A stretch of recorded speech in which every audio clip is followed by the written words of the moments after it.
Welcome everyone to this morning's Dawn at Oaklawn. I had a lot of you on the barn tour. The next barn tour is going to be at 9 o'clock.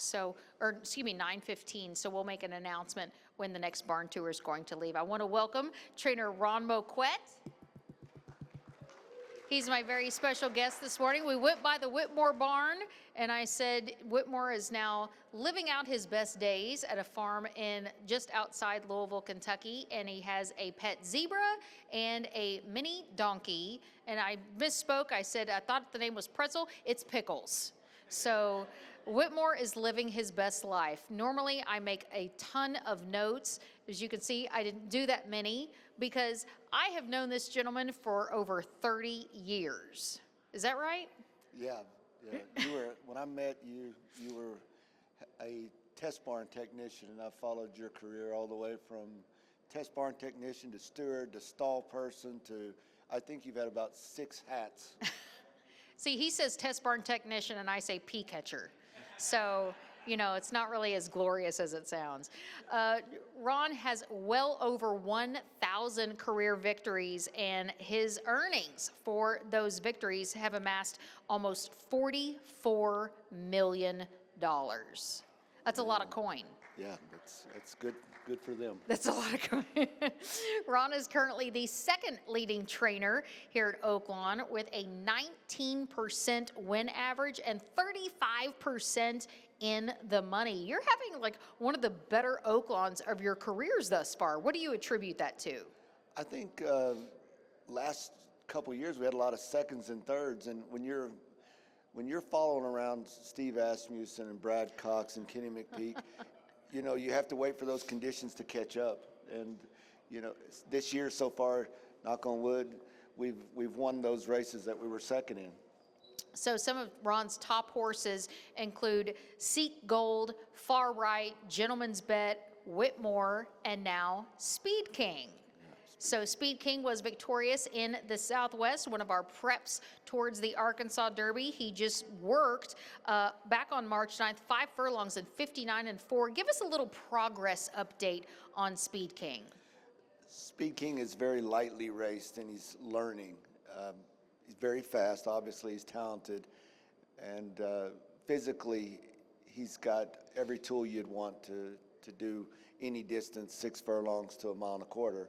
It's just we're trying to teach him kind of in a rush method to see whether or not if we can make him eligible for the really good purses that are offered here for the you know, the trail to the Derby. If he runs well, we keep moving forward, and then if he decides later on he wants to do something else. But I feel if you got a good 3-year-old, you owe it to the connections and to the horse to see if they can make themselves available for them big purses. So one of the reasons why a lot of trainers do run their top 3-year-olds at Oaklawn is because they get the chance to possibly ship, to get to experience running out of their stall. We also get the crowds that a lot of other tracks just don't get. So that's a big thing, and they get to experience the paddock, a walkover. How important is the Derby Trail here at Oaklawn? I think it's a unique situation in the fact that on an average day, average Saturday when we're running, the crowd size here is what the rest of them would be if you added them all together. And I always say it, I'm from this area, so I kind of fly the flag, and I know I'm a little partial to Oaklawn. But I'm speaking facts. I've been at big days at other places. Our fans are better. We have more, and they're better. And That's right. That's right. We do have better fans. Whenever we school a horse in this paddock, it's hard for horses in this paddock. And we have a lot of noise and a lot of crowd, and it really prepares them for what they're going to see in the Derby. So I think when we're walking over and we do all the stuff, you see some of these horses jumping sideways and acting crazy on that NBC walkover to the Kentucky Derby. Well, we've already seen that, and they're already well schooled. So that's thankful to the Oaklawn crowd and the situation that this puts us in. So when Ron says he's a local, he is not kidding, because his house is where? Right there above the sign, you can see that brown roof. That's where Oh, that literally is his house. yeah, that's where I live. So I bought that spot like 20 years ago. Come with a unique story. It used to be a dentist office, and I didn't know that because when I bought it, it was a house, and that area all used to be owned by the Dan Lassiter Group and all the connections to Capone and all that stuff. My barn used to be. Did you find anything good? Well, we had a tree knocked down that was over the deck, so we pushed the tree down. And the guy called me and said, hey, you need to come back here and look at this. And I went back there, and there's all these, looks like sets of teeth laying there. Are you kidding? And I was like, we just found Hoffa. You know, this is, but come to find out it was the plaster cast that this dentist had set there.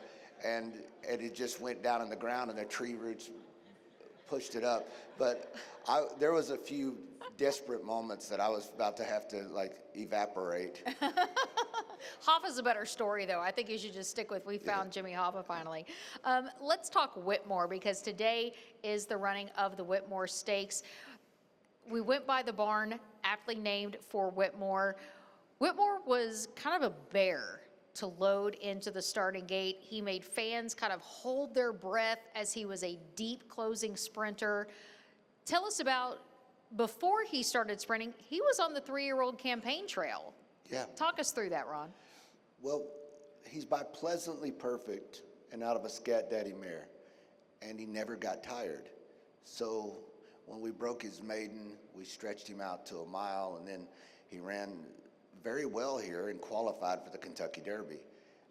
So whenever we ran in the Rebel, we ran second. In the Oaklawn, or the Arkansas Derby, we ran third to Creator, and it's like he did well. But when we come to the Kentucky Derby, it was a sloppy track. He got on the rail and he come back and he pulled up with a chip in his knee, and that next morning, we were taking a chip out of a knee of our best horse. So we give him the time and took care of him, and then we brought him back and said, what I do is I was brought up to, when a horse comes off of a layoff, you just let him run short. It's easier on them than breezing him 20 times before a race. So I give him about 4 or 5 breezes and run him 6 furlongs, and we shipped him to Aqueduct. And my wife called, who was with him, and said, he won the race, but it said he is not breathing hard. This took nothing out of him. I don't know if you're trying to get him fit to run longer, but he got nothing out of this. And I was like, okay, so if this is that easy on him, maybe he would last a lot longer just sprinting, because the last time he ran a route of ground, he come back injured. So we ran him short, and it seemed like he just blossomed. And, you know, every time we ran him, it was something else. Like I was more exciting than the last race. So that's how it all started. And then when we got here, we noticed that he could run these fast times and high speed figures and stuff, and then come back the next day and we'd have to take him to the track because he was bucking and he's not easy to deal with. So it's like, it's so neat whenever you've got a horse that loves exactly what you're asking them to do, and they're good at it. So that's why you got to be a sprinter. So one of our key sprint races towards the end of the season is the Count Fleet Sprint Handicap, which he won in 2017, 2018. He was runner-up in 2019, and then came back to victory in 2020. That's a long campaign, especially for a horse at that level. Yeah, especially for one that was on the Derby Trail. Right. You know, the horse that beat us in the year that we didn't win it was Mitoli. And Mitoli ended up winning the Eclipse and the Breeders' Cup Sprint. So it wasn't like we got beat, you know, an off day. That was actually one of his better races. But I never saw Mitoli running in the Arkansas, Kentucky, or any of those derbies, you know. So I was really proud of that. Mitoli was a monster. And anyone that knows horse racing knows if you come through Oaklawn Park sprinting, you better be tied on, because these guys here are serious about sprinters. We've had work all week, you know, won the Breeders' Cup Sprint. We've had some of the best sprinters in the world come through this area or out of this area. And one of the guys that you have to beat is Steve Asmussen. He buys fast horses, they breed fast horses, he trains really fast horses. So if you beat Steve Asmussen here in a sprint race, you've done something pretty exceptional. Well, he also beat some top competitors in the world in the Breeders' Cup Sprint. Talk me through that day, because that's our Super Bowl, that's our Academy Awards, that is the end all be all, that is the biggest honor in our sport, is to win a Breeders' Cup race. What was that moment like to get your picture taken in the Breeders' Cup winner's circle? Oh, it was awesome. That was when you love it like I do, and I'm not doing this because I couldn't do other things. I'm doing this because I want to. And I enjoy the sport, I enjoy the animal, and I have a ton in common with every gambler and every supporter of the racehorse. So I get all the feels that you do, except multiplied times 20 because of my direct association. And when he was able to help me attain one of my personal goals, as winning the Breeders' Cup Sprint, you know, it was to say it was an emotional time for me was an understatement. It was everything I worked for. So it was an awesome feat, and I was happy to be able to help him get there. And you know, I say all the time, everywhere we go in this industry is on the back of a racehorse. You know, we don't do it ourselves. I don't care how good a trainer you are. If you don't have a good horse, you're not getting there. Well, Whitmore carried me to one of my dreams, and forever appreciative. Ron has been very outspoken in regards to horsemen's rights. He has a lot of respect within our industry. What was it? Because a lot of people don't want to be that voice. A lot of people let other people do the talking. What was it that you thought, I'm going to take a stand and speak for what I believe in? Well, I think the fact that no one was saying the obvious. There's a lot of people out there that want to change the way we live. Whether it's they want you to vote this way, or they want you to live this way, or they want you to eat this way. They want to go in and erase what we believe is okay and right, and they want to change it, you know, to what they think. And there's a group out there that doesn't necessarily like horse racing, and they sell a story that is based on fiction, and that everybody in horse racing is greedy, everybody's cheating, and I'm sorry, I'm back there, I know the people, that's false. So what I do is I started a deal about misconceptions, and I wanted to make sure that I made myself available. If anybody have a question, I don't care if it's a hard question, ask me, I'll tell you the truth. And somehow we'll figure out a way to get along or fix it or whatever. But I made myself available to get on the HPBA because of Bob Holtus told me to. He said, You do what Mr. Bob told you to do. yes, you do. Bob was probably one of the wisest, most respected horsemen that I was ever around. And he would whisper things that would come across in a yell. And when he told me one time, look, we were sitting right up there at my normal spot, that was Bob's spot. And he said, if you want our sport to continue, you have to get involved. Get on boards, make yourself available to speak up. So I did, and I get a lot of kickback. There's some people that won't deal with me or won't use me because of my stances on certain things. And I look, we're going to be friends. We don't have to be in the same boat, but we all have an opinion, and I want to make sure that your opinion is based on the actual facts, and then we can choose to make a decision however.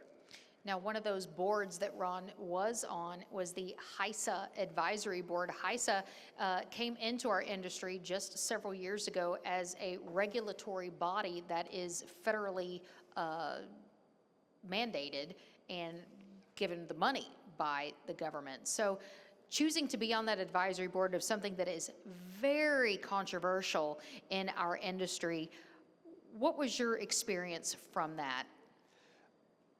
I asked a lot of people that I respected before I made myself available for that. I knew what people from the outside would think, but I wanted to have horsemen a seat at the table.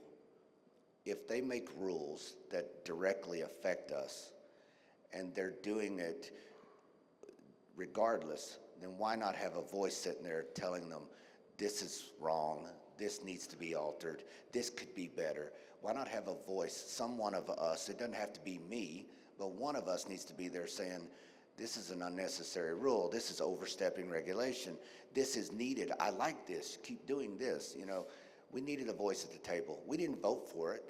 Nobody signed up for it. It was put on us. So what's the best thing to do? Well, get involved or however you can to help with the level of effect.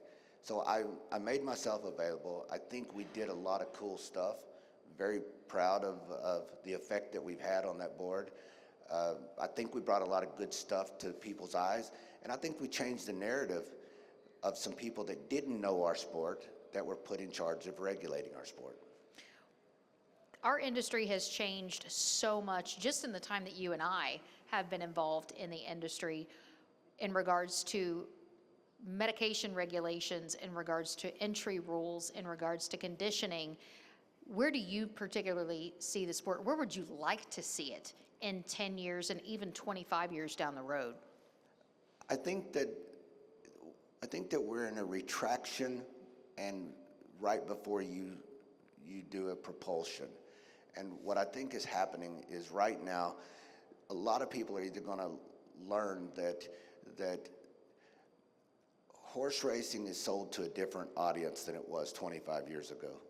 The people that love our sport may not have grown up like we did with a horse in the backyard or using a horse to get back and forth to school, or, you know, a lot of people that come to the races have never seen a horse.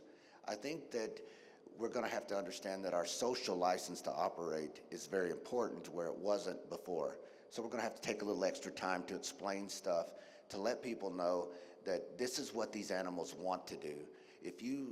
Hopefully you don't see this, but if a horse gets loose here on the racetrack, it runs. We saw that this morning. It runs.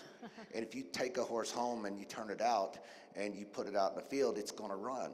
The difference between that horse running in a field and everybody going, well, that's natural.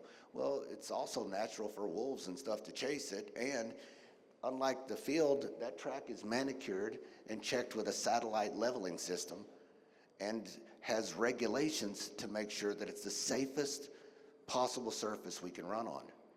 Unlike the fields, where there might be a pothole or a rock or whatever, we're doing everything in our possible to make sure that these horses have the best opportunity to stay sound, doing what they were bred to do, doing what they want to do. So if there's anybody that would push the narrative of trying to get as close to the edge to cheat or whatever, they're not going to make it. They're going to get exposed and run out. The fact of the matter is, the race horse you bet on today has been through more of a strenuous test than any professional athlete in any other sport, and will have less in its system than if you flew here from California or anywhere. That airline pilot could operate a plane, commercial airline, with over 1,000 times more drugs in its system than our horses could run. And that's fine. We're okay with that. We just don't like the misconceptions that, hey, you know, a picogram of acepromazine is cheating. It's not. It wasn't. I get it. When you hear it out there, you read it, and you go, okay, that's not supposed to be there. Well, I mean, I would say if anyone in here at all would get their blood tested and have everything tested to the picogram, you'd be surprised what you've been exposed to. The difference is, we're told that we're dopers and we're cheaters, and you guys will be like, well, it didn't affect me. I didn't even know it was in there. So common sense is going to help us through a lot of these changes, and I'm excited about where we're going. I think we've got a good thing happening, and we're lucky that we're in a geographical area that love horse racing, and I would say you could feel confident that the horses that you're betting on are getting the best care in the world. I wholeheartly agree with that, because like on the barn tour, I said their health, their happiness, we rely on that, because initially they will put the food on our tables. That's right. Every dime I make, every bit of accolades I get will be because of the decisions we made with our horses. One thing that has come up in our industry recently is the contamination, and we've seen some top trainers get positives from human drugs. It might be a blood pressure medication. It might be a diabetes medication. What needs to be done, Ron, to determine what is contamination and what is not? Why is that important? It's very important because of the misconception and where it tells their gamblers, you know, you're putting your money up. You want to make sure everything's legal. When you hear of something, the fact of the matter is the horse, Bob Baffert's horse that got the bad test, Medina Spirit. Mm-hmm. Medina Spirit tested positive for something that at a picogram level, which is 1 trillionth of a gram per milliliter, he tested positive for something that if he had ran in California, it would have been a $500 fine. He'd have kept the purse, but he got disqualified. From the Kentucky Derby. From the Kentucky Derby. Now, I don't care if you're pro-Baffert, anti-Baffert, you ought to be pro-right. You want to get it right. And I want level of effect thresholds in industry. I don't want somebody testing 3 draft horses in South America and telling us this is the rules. I want to make sure that they get level of effect thresholds. When we get that, that is going to be something that will separate those from attempting to gain an advantage from those who have followed every rule and are still, you know, being in danger of catching a bad test. Now, as someone that's more in the know, how long do you think that is before that does become the standard? I think it's coming, and I can tell you it's the single most important thing that we deal with. I think our social license to operate depends on us determining the difference between accidental exposure and someone attempting to gain an advantage. If they're cheating, you want to catch them, get them out. If they're careless or reckless with the horse and they allowed it to accidentally expose whatever, fine, find the hell out of them. But don't make every bad test somebody on social media going, oh, he's a cheater, he's a doper, he's a whatever, because it's false and it's horrible for the sport. So speaking of social media, that is something that has really become a very popular thing just the last couple of years, particularly on X, formerly known as Twitter. You're very vocal, and I admire you for that, because in regards to social media, I have taken a step back from it because it's easy to go down that rabbit hole. But if you do post something on social media, Ron, and you're very vocal, a lot of people listen to you.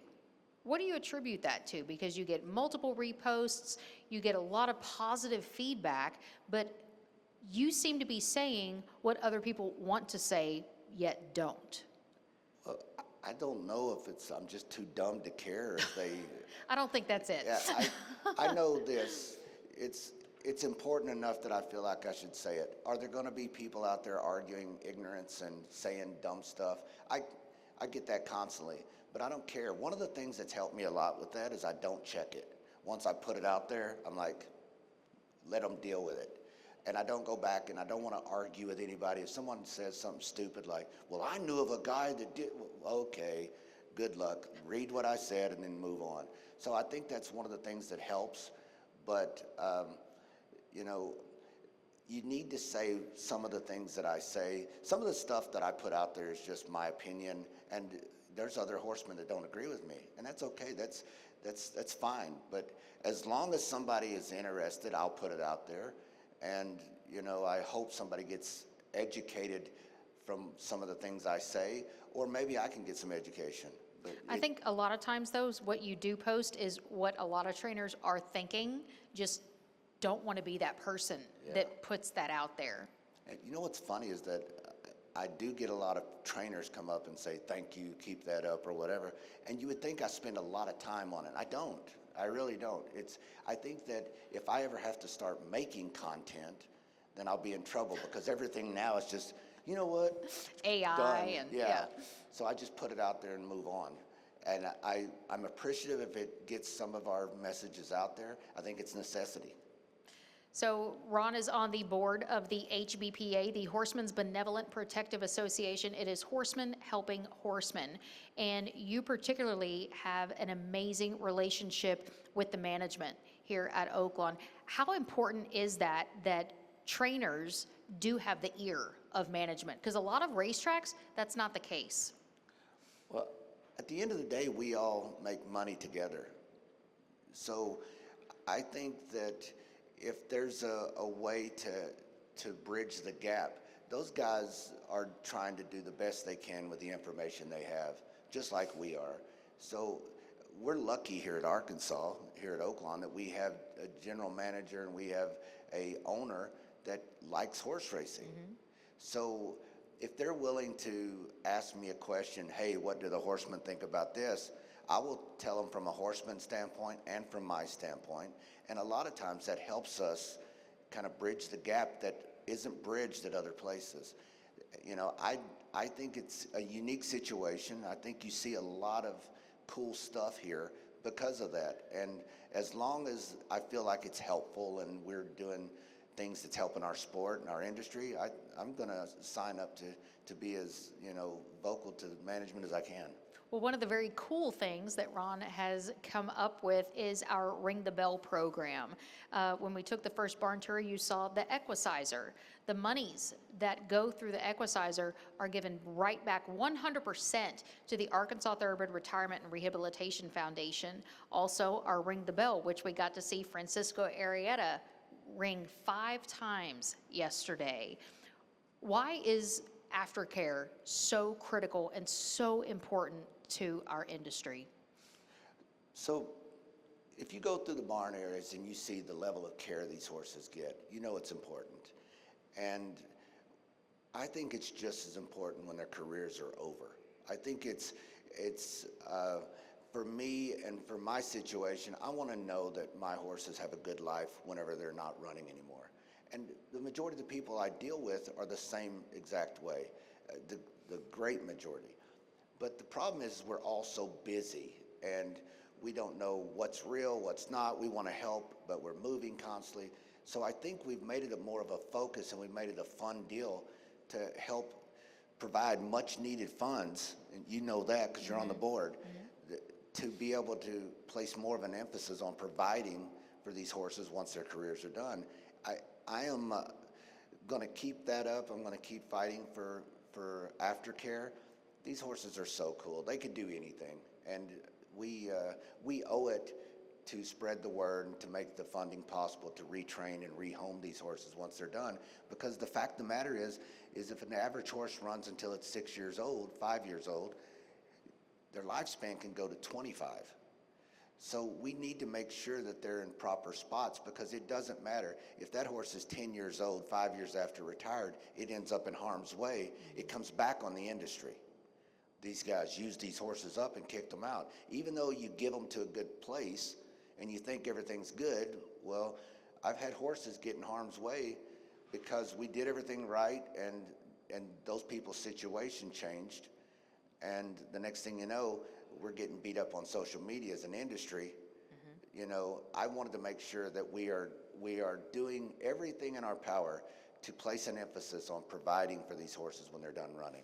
So we like to say the HBPA is horsemen helping horsemen, but our aftercare is horsemen helping horses, because it is such an integral part, because we're reliant upon them. It's our turn to take care of them for the rest of their days. And I want you guys to pay attention, for me, if you don't mind. Every race, I am so proud, and a lot of that has to do with her husband. Helps with that. In the winner circle, he'll come up and say, would you like to donate? After you win a race, you're happy, you're high-fiving, you're telling how right you were or whatever. And I told you yeah, so. You're in a good mood. So that's when we ask.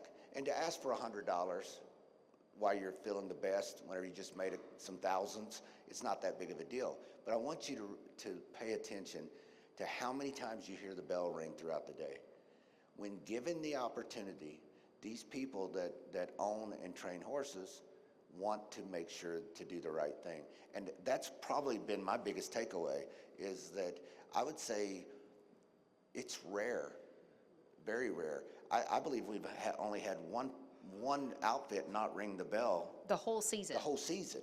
So every race that runs at Oaklawn Park, a trainer or owner or jockey or breeder is giving back to the horses after their career's over. I'm as proud of that as any Breeders' Cup or anything you could do. I'm so proud that we figured out an area, an avenue, to bring the attention to give these people the opportunity to do what they want to do. That's to make sure to place the emphasis on the horses when they're done.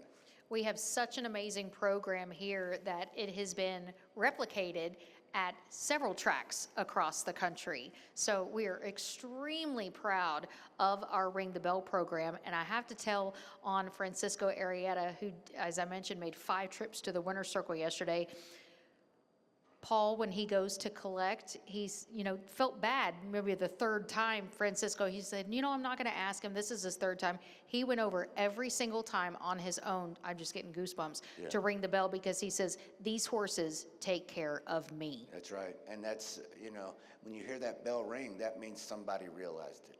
Whether it's a jockey, a trainer, an owner, a breeder, when you hear that bell, you know that somebody is looking out for the horse after they're done racing, after the spotlight's over, after the straw that's this deep they're bedding in while they're at the track. They're making sure that this horse is looked after. And we need to keep pushing that, need to improve it constantly. There's going to be some stuff coming up in legislation that's going to help us look after it. We're proud of that. I'm working a little bit behind the scenes. So we're going to keep focusing on that and then watch how that changes the narrative back to our sport. And racehorses are expensive, but retired racehorses still cost money too. Yeah, the meter runs constantly. I'm lucky enough that I have in my family, one of the things, my wife is an excellent rider. Her and Greta One of the best. Are by far, I know I'm biased, but I think I'm justifiably biased. They're the best They're riding superior. group that's out here.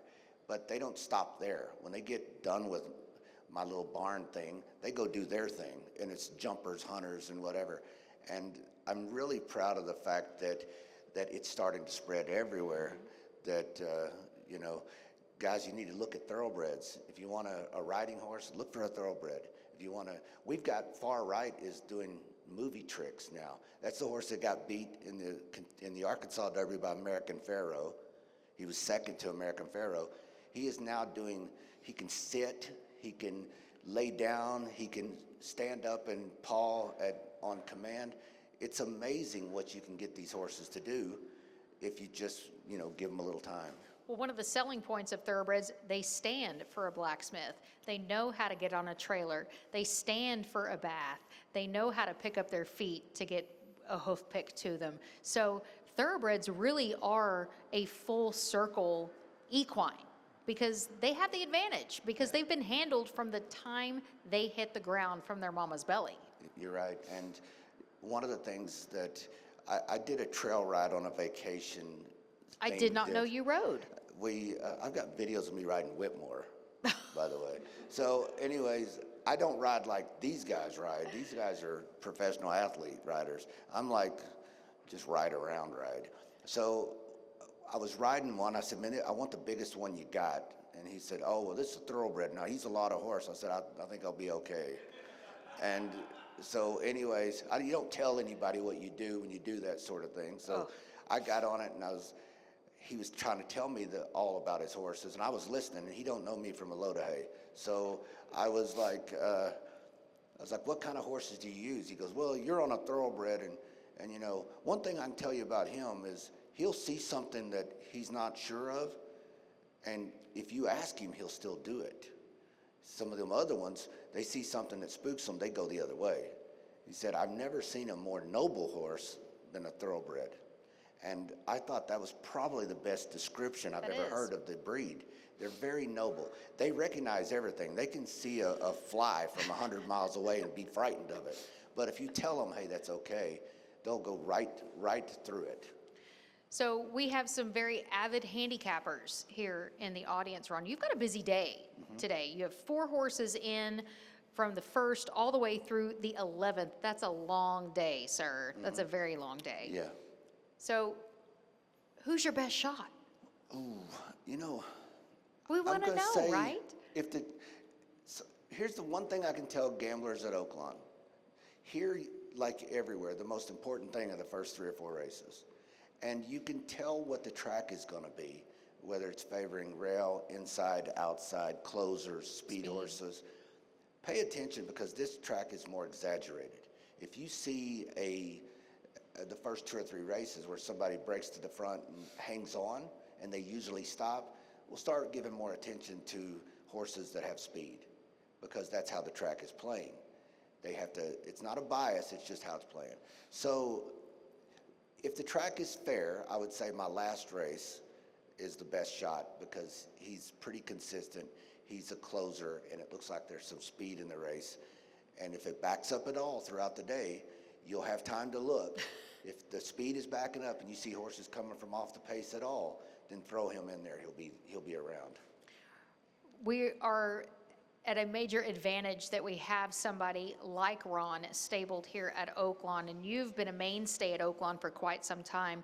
What does make Oaklawn in particular, yet other tracks are great, but what makes Oaklawn so special to you, other than the fact that you can walk from your backyard? I would say, seriously, the education of the people that come to the races. I guess it's because we're mainly, I want to say horse country, or people that understand agriculture and horses, but they appreciate, when they come to the paddock, they appreciate the horse. They love the sport, but they appreciate the horse. And I think that's something that you can fall in love with Smarty Jones or Azeri or Curlin or Rachel or whatever. But if you appreciate a good-looking horse and you know the difference, you'll appreciate being able to get as close to the race as you can and to be able to be around a bunch of people that have the same exact appreciation.